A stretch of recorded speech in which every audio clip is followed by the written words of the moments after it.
Hello students, Atharva जी के classes में आपका एक बार फिर से स्वागत है। आज हम कर रहे हैं तुगलक वंश पर कुछ बेहद महत्वपूर्ण क्वेश्चंस। तो चलिए स्टार्ट करते हैं। पहला प्रश्न, अलाउद्दीन खिलजी का कौन सा सेनापति तुगलक वंश का पहला सुल्तान बना? उत्तर है गयासुद्दीन तुगलक, जिसे गाजी मलिक के नाम से भी जानते हैं। अगला प्रश्न है, दिल्ली के तुगलकाबाद किले का निर्माण किसने करवाया? उत्तर है गयासुद्दीन तुगलक। ये दिल्ली का तीसरा शहर था और इससे पहले गुलाम सुल्तानों ने कुतुब मीनार के आसपास दिल्ली का पहला शहर और अलाउद्दीन खिलजी ने सीरी में दिल्ली का दूसरा शहर बनवाया था। अगला प्रश्न है, किस सूफी संत के गयासुद्दीन तुगलक के साथ अच्छे संबंध नहीं थे? उत्तर है निजामुद्दीन औलिया। अगला प्रश्न है, गयासुद्दीन तुगलक की मृत्यु कैसे हुई? उत्तर है उस पर एक लकड़ी का मंडप गिरने पर। इस घटना में गयासुद्दीन के साथ उसका बेटा महमूद खान भी मारा गया। ये मंडप मोहम्मद बिन तुगलक ने अपने पिता गयासुद्दीन तुगलक के वेलकम के लिए बनवाया था, लेकिन एक्चुअल उसका मकसद अपने पिता गयासुद्दीन को मारना ही था और इस मंडप के गिरने से गयासुद्दीन तुगलक के साथ साथ उनका दूसरा बेटा महमूद खान भी मर गया। अगला प्रश्न है, गयासुद्दीन तुगलक की मृत्यु के बाद गद्दी पर कौन बैठा? उत्तर है मोहम्मद बिन तुगलक। अगला प्रश्न है, मोहम्मद बिन तुगलक का मूल नाम क्या था? उत्तर है जौना खान। उन्होंने मोहम्मद बिन तुगलक और उलू खान की उपाधि धारण की थी। अगला प्रश्न है, खगोल विज्ञान, गणित और औषधियों का ज्ञान रखने वाला दिल्ली सल्तनत का सबसे विद्वान शासक कौन था? उत्तर है मोहम्मद बिन तुगलक। अगला प्रश्न है, किस सुल्तान ने दीवाने कोही या कृषि विभाग को शुरू किया था? उत्तर है मोहम्मद बिन तुगलक ने। उन्होंने बंजर भूमि को खेती के तहत लाने के लिए दीवाने कोही यानी कृषि विभाग बनाया था और इस उद्देश्य के लिए उन्होंने विभाग को 60 मील वर्ग क्षेत्र का ट्रैक सौंपा था कि उसको वो डेवलप करेंगे एज एग्रीकल्चरल लैंड। अगला प्रश्न है, किस सुल्तान ने पटियाला के शत्रुंजय मंदिर और गिरनार के मूर्ति घर का दौरा किया था? उत्तर है मोहम्मद बिन तुगलक ने। और इस कारण से इसामी जो उस टाइम का एक स्कॉलर था, उसने मोहम्मद बिन तुगलक पर हेरेसी यानी विधर्म का आरोप भी लगाया था। अगला प्रश्न है, होली के सार्वजनिक उत्सव में भाग लेने वाले दिल्ली के पहले सुल्तान कौन थे? उत्तर है मोहम्मद बिन तुगलक। तुगलक ने अपनी सरकार के उच्च पदों पर गैर तुर्कों और भारतीय मुसलमानों को भी नियुक्त किया था, जिसके लिए उसे बर्नी, उस टाइम के एक स्कॉलर थे, उनकी आलोचना झेलनी पड़ी थी। अगला प्रश्न है, किस सुल्तान की मृत्यु पर बदायूनी ने लिखा था, राजा अपनी प्रजा से और वे अपनी राजा से मुक्त हो गए? उत्तर है मोहम्मद बिन तुगलक के बारे में बदायूनी ने ऐसा लिखा था। गुजरात विद्रोह को दबाने के बाद मोहम्मद बिन तुगलक विद्रोही ठगी के पीछे सिंध की ओर चला और रास्ते में थट्टा में उनकी तबीयत खराब हो गई और 1351 में उनकी वहां मृत्यु हो गई। और उनकी मृत्यु के बाद बदायूनी ने ये कथन अपनी पुस्तक मुंतखब उत तवारिख में कहा है। अगला प्रश्न है, इब्न बतूता के अनुसार मोहम्मद बिन तुगलक द्वारा जारी किए गए सोने के सिक्कों का क्या नाम था? मोहम्मद बिन तुगलक द्वारा जारी किए गए सिक्कों पर क्या अंकित था? उत्तर है मोहम्मद बिन तुगलक द्वारा जारी किए गए सोने के सिक्कों का नाम दीनार था और मोहम्मद बिन तुगलक द्वारा जारी किए गए सिक्कों पर अली सुल्तान जिल्ली अल्लाह मतलब सुल्तान is the shadow of God वाक्य अंकित किया गया था। अगला प्रश्न है, कौन सा मोरक्को का यात्री मोहम्मद बिन तुगलक के दरबार में आया और उसने कौन सी पुस्तक लिखी? उत्तर है इब्न बतूता, जिसने रिहाला नाम की पुस्तक लिखी। अगला प्रश्न है, किस सुल्तान ने राजधानी को दिल्ली से देवगिरी स्थानांतरित किया? उत्तर है मोहम्मद बिन तुगलक, उसने देवगिरी का नाम दौलताबाद रखा। अगला प्रश्न है, किस सुल्तान ने टोकन करेंसी की शुरुआत की? उत्तर है मोहम्मद बिन तुगलक ने और ये टोकन करेंसी पीतल की बनी हुई थी। अगला प्रश्न है, कौन सा सुल्तान विजयनगर साम्राज्य का समकालीन था? उत्तर है मोहम्मद बिन तुगलक। इन्हीं दिनों बहमनी और विजयनगर एम्पायर भी फ्लरिश कर रहे थे। अगला प्रश्न है, किस सुल्तान ने सती प्रथा को रोकने का प्रयास किया? उत्तर है मोहम्मद बिन तुगलक ने। अगला प्रश्न है, किस सुल्तान को बर्नी ने विपरीत का मिश्रण या मिक्सचर ऑफ अपोजिट कहा? उत्तर है मोहम्मद बिन तुगलक को। मोहम्मद बिन तुगलक को वाइसेस्ट फूल यानी कि बुद्धिमान मूर्ख भी कहा जाता है। मोहम्मद बिन तुगलक को ऐसा उनकी एटीट्यूड के कारण कहा जाता था। वो बहुत बुद्धिमान थे और साथ में ये भी माना जाता था कि वो कभी कभार बहुत विनम्र हो जाते थे, लेकिन कभी कभार वो बहुत घमंडी लगते थे, तो इसलिए उन्हें अपोजिट ऑफ मिक्सचर कहा गया। अगला प्रश्न है, दिल्ली के किस सुल्तान ने बेरोजगारों की मदद के लिए रोजगार कार्यालय की स्थापना की? उत्तर है फिरोज शाह तुगलक। फिरोज शाह तुगलक द्वारा किए गए समाज कल्याण के बहुत सारे कार्यों में से ये भी एक कार्य था। अगला प्रश्न है, किस सुल्तान ने दान और भिक्षा के लिए दीवाने खैरात नाम की विभाग की स्थापना की?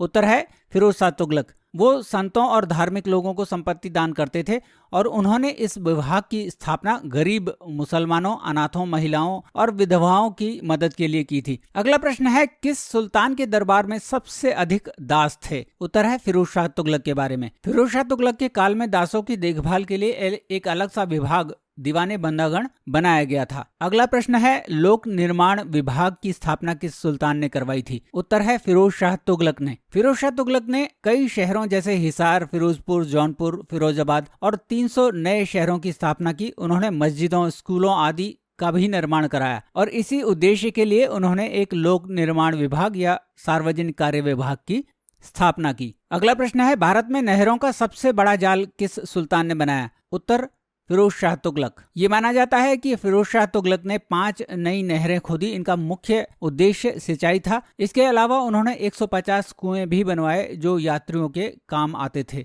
अगला प्रश्न है, अशोक के 2 स्तंभों को मेरठ और तोपरा से दिल्ली कौन लाया था? उत्तर है फिरोज शाह तुगलक।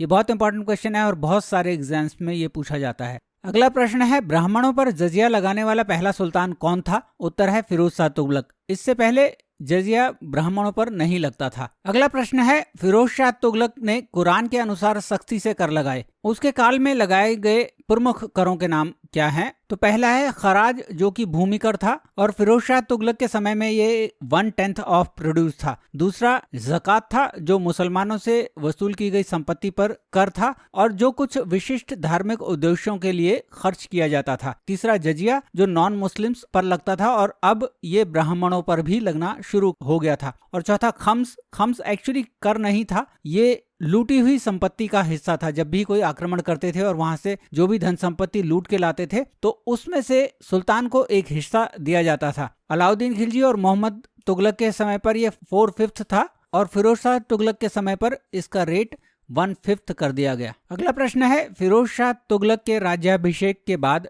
किस महान विद्वान और अमीर खुसरो के करीबी सहयोगी को जेल में डाल दिया गया और उसकी मौत कहाँ हुई? उत्तर है जियाउद्दीन बर्नी को जेल में डाल दिया गया था। इसका कारण कुछ गलतफहमी थी और कुछ उनकी कोर्ट पॉलिटिक्स थी। और जियाउद्दीन बर्नी की डेथ जो है वो शेख निजामुद्दीन औलिया के खनखा में हुई थी। खनखा का मतलब होता है जहाँ ये सूफी लोग रहते थे, एक तरह से आश्रम कह सकते हैं आप उसे। अगला प्रश्न है, जियाउद्दीन बर्नी ने कौन कौन सी किताबें लिखी थी?